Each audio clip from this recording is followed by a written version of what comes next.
Sejarah Hitam Kaum Wahabi oleh M.N. Harisudin. Sejarah NU adalah sejarah perlawanan terhadap kaum Wahabi. Seperti dituturkan K.H. Abdulmucith Muzadi, sang begawan NU dalam kuliah Nahdlatullogi di Ma'had Ali Situbondo. 2 bulan yang silam, Jam'iyah Nahdlatul Ulama didirikan atas dasar perlawanan terhadap dua kutub ekstrem pemahaman agama oleh Kemal Atatürk di Turki saat itu. Tidak mengherankan jika kelahiran Nahdlatul Ulama di tahun 1926 Masehi sejatinya merupakan simbol perlawanan terhadap dua kutub ekstrem tersebut. Hanya saja kali ini, karena keterbatasan space, pun bahwa saya akan membatasi pembahasan Wahabi secara khusus pada sejarah kelamnya di masa lampau, belum pada doktrin-doktrin kita di masa-masa yang akan datang. Karena bagaimanapun juga telah mengubah Islam yang semula ramah menjadi penuh amarah. Sebagaimana dimaklumi, kaum Wahabi adalah sebuah sekte Islam yang kaku dan keras serta menjadi pengikut Muhammad ibn Abdul Wahhab. Ayahnya, Abdul Wahhab, adalah seorang hakim Uyainah pengikut Ahmad ibn Hanbal. Ibnu Abdul Wahhab sendiri lahir pada tahun 1003 Masehi, 1012 Hijrah di Uyainah, masuk daerah Najd yang menjadi belahan timur kerajaan Saudi Arabia sekarang. Dalam perjalanan sejarahnya, Abdul Wahhab, sang ayah harus diberhentikan dari jabatan hakim dan dikeluarkan dari Uyainah pada tahun 1726 M1009H karena ulah sang anak yang aneh dan membahayakan tersebut. Kakak kandungnya, Sulaiman bin Abdul Wahhab, mengkritik dan menolak secara panjang lebar tentang pemikiran adik kandungnya tersebut. Pemikiran Wahabi yang keras dan kaku ini dipicu oleh pemahaman keagamaan yang mengacu bunyi harfiah teks Al-Quran maupun Al-Hadits. Ini menjadikan Wahabi menjadi sangat anti-tradisi, menolak tahlil, maulid Nabi SAW. Ini yang menjadikan Wahabi menjadi sangat anti-tradisi, menolak tahlil, maulid Nabi SAW, Barzanji, Manakib, dan sebagainya.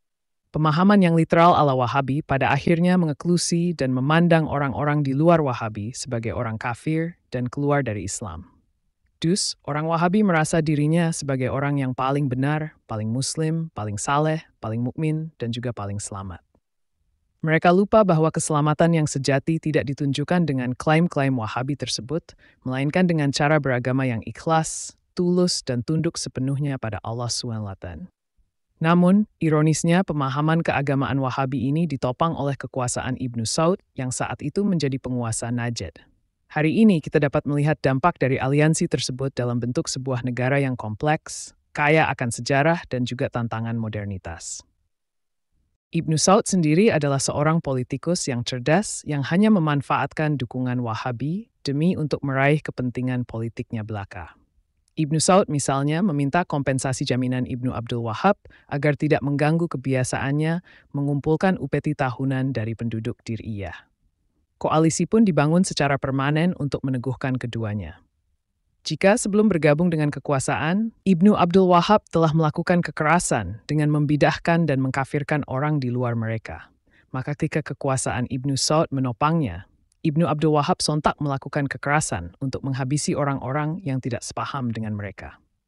Pada tahun 1046 Masehi, 1159 Hijrah, koalisi Ibnu Abdul Wahhab dan Ibnu Saud memproklamirkan jihad melawan siapapun yang berbeda pemahaman tauhid dengan mereka. It's a semata dengan segan menyerang yang tidak sepaham dengan tuduhan syirik, murtad. Setiap muslim yang tidak sepaham dengan mereka dianggap murtad, yang oleh karenanya boleh dan bahkan wajib diperangi. Sementara predikat Muslim menurut Wahabi hanya merujuk secara eksklusif pada pengikut Wahabi, sebagaimana dijelaskan dalam kitab Unwan Al-Majid fi Tarikh An-Najd. Tahun 1082 Masehi, 1211 Hijrah, Wahabi menyerang Karbala dan membunuh mayoritas penduduknya yang mereka temui baik di pasar maupun di rumah, termasuk anak-anak dan wanita. Tak lama kemudian, yaitu tahun 15 Masehi, 1220 Hijrah, Wahabi merebut kota Madinah. 1 tahun berikutnya, Wahabi pun menguasai kota Mekah. Di 2 kota ini, Wahabi mendudukinya selama 6 tahun setengah. Para ulama dipaksa sumpah setia dalam todongan senjata. Pembantaian demi pembantaian pun dimulai. Wahabi pun melakukan penghancuran besar-besaran terhadap bangunan bersejarah dan pekuburan, pembakaran buku-buku selain Al-Quran. Pembakaran buku-buku selain Al-Quran dan Al-Hadits, pembacaan puisi Barzanji, pembacaan beberapa mau'idzah hasanah sebelum khutbah Jumat, larangan memiliki rokok, dan menghisapnya, bahkan sempat mengharamkan kopi. Tercatat dalam sejarah, Wahabi selalu menggunakan jalan kekerasan, baik secara doktrinal, kultural, maupun sosial. Misalnya, dalam penaklukan Jazirah Arab hingga tahun 1920-an, lebih dari 400.000 umat Islam telah dibunuh dan dieksekusi secara publik, termasuk anak-anak dan wanita. Ketika berkuasa di Hijaz, Wahabi menyembelih Syekh Abdullah Zawawi, guru para ulama mazhab Syafi'i, meskipun umur beliau sudah 90 tahun.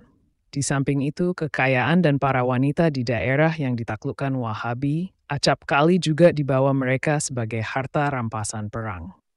Di sini, setidaknya kita melihat dua hal tipologi Wahabi yang senantiasa memaksakan kehendak pemikirannya. Pertama, ketika belum memiliki kekuatan, di sini setidaknya kita melihat dua hal tipologi Wahabi yang senantiasa memaksakan kehendak pemikirannya. Pertama, ketika belum memiliki kekuatan fisik dan militer, Wahabi melakukan kekerasan secara doktrinal, intelektual, dan psikologis dengan menyerang siapapun yang berbeda dengan mereka sebagai murtad, musyirik, dan kafir. Kedua, setelah mereka memiliki kekuatan fisik dan militer, tuduhan-tuduhan tersebut dilanjutkan dengan kekerasan fisik dengan cara amputasi, pemukulan, dan bahkan pembunuhan. Ironisnya, Wahabi ini menyebut apa yang dilakukannya sebagai dakwah dan amar ma'ruf nahi mungkar yang menjadi intisari ajaran Islam. Membanjirnya buku-buku Wahabi di toko buku Gramedia, Togamas, dan sebagainya akhir-akhir ini, hemat saya, adalah merupakan teror dan jalan kekerasan yang ditempuh kaum Wahabi secara doktrinal, intelektual, dan sekaligus psikologis terhadap umat Islam di Indonesia. Wahabi Indonesia yang merasa masih lemah saat ini, menilai bahwa cara efektif yang bisa dilakukan adalah dengan membid'ahkan, memurtadkan, memusyirikkan, dan mengkafirkan orang yang berada di luar mereka. Jumlah mereka yang minoritas hanya memungkinkan mereka untuk melakukan jalan tersebut di tengah-tengah keran demokrasi yang dibuka lebar-lebar untuk mereka. Saya yakin, seyakin-yakinnya jika suatu saat nanti kaum Wahabi di negeri ini memiliki kekuasaan yang berlebih dan kekuatan militer di negeri ini, mereka akan menggunakan cara-cara kekerasan dengan pembantaian dan pembunuhan terhadap sesama Muslim yang tidak satu paham dengan mereka.